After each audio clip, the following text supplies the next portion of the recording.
Question is how to acquire any project property. मतलब इनके कहने का मतलब है कि अगर आप किसी प्रॉपर्टी ओनर को, बिल्डर को, डेवलपर को मिलने जा रहे हो, ये प्रोजेक्ट पे मैं काम करूंगा, तो वो एक्विजिशन कैसे होना चाहिए।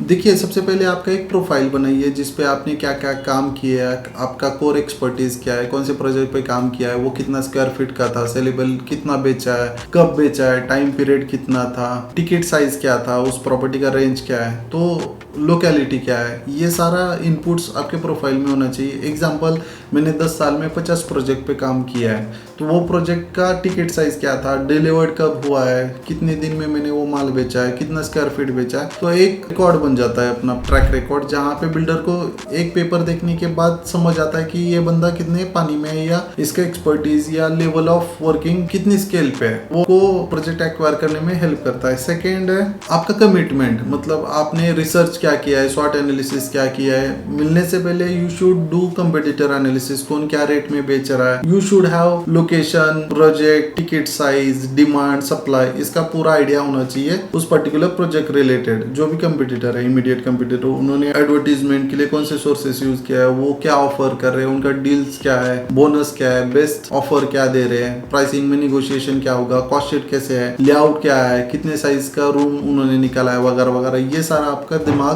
में होना चाहिए before talking to any builder developer. तो वो इम्प्रेस हो जाएगा, मतलब उसको लगेगा कि ये बंदे ने सारा स्टडी किया है एंड ही इज कॉन्फिडेंट। अब आपका कॉन्फिडेंट रिटर्न में होना चाहिए ऑन पेपर। जैसे कि मान लीजिए मैं 3 महीने में 50 यूनिट बेचूंगा, 6 महीने में 100 यूनिट्स बेचूंगा, 1 साल में 200, 250, 300, तो आपका टीम कितना, ये जस्टिफिकेशन देना पड़ेगा आपको कि ये 50 आपने नंबर कहाँ से निकाला। मतलब आपके प्लान में क्या है कि ये 50 आ रहा है। एग्जाम्पल, 50 बुकिंग अगर आप बोल रहे हो, तो आपके पास साइट विजिट के लिए एटलीस्ट 500 साइट विजिट होना चाहिए 10% रेशो से। तो 500 साइट विजिट के लिए 5000 लीड्स चाहिए।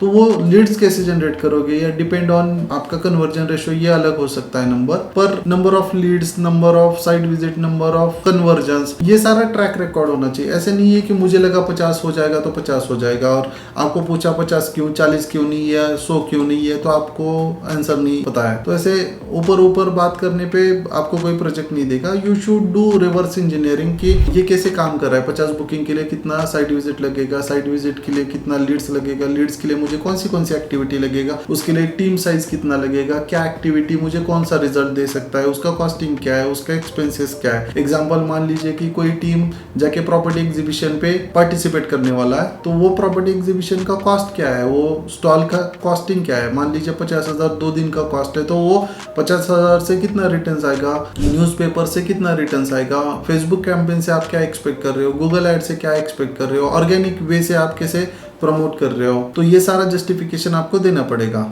आपका पाइपलाइन, आपके पास कितने लोग काम करते हैं, आपका चैनल पार्टनर नेटवर्क, आपके लिए सब ब्रोकर्स कितना है, टीम मेंबर्स कितना है, ये भी बहुत इम्पैक्ट करता है जब भी आप किसी बिल्डर या डेवलपर या प्रॉपर्टी ओनर से मिलने जाते हो। तो आपका जो वर्ड्स है, बात करने का तरीका, कम्युनिकेशन स्किल्स, एक्सपीरियंस, नॉलेज, यही आपको काम दिलाने में हेल्प करेगा। Wish you best luck. Thank you.